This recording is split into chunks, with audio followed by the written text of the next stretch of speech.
Arangkada na ang ikalawang bugso ng taas singil sa toll ng South Luzon Expressway o SLEX at Southern Tagalog Arterial Road o Star Tollway simula Hulyo 1.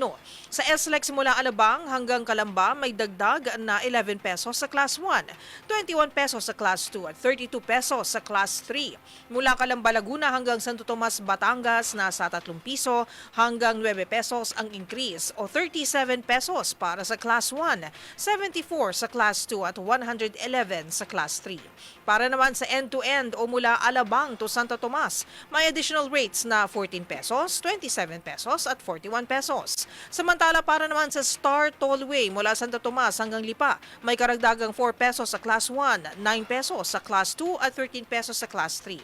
Sa end-to-end maglalaro sa 8 pesos hanggang 26 pesos ang dagdag o 57 pesos sa Class 1, 114 pesos sa Class 2 at 171 pesos sa Class 3. Ayon sa TRB, ito'y para masuportahan ang patuloy na operasyon, maintenance at pagpapabuti ng facilities at services ng SLEX at Star Tollway.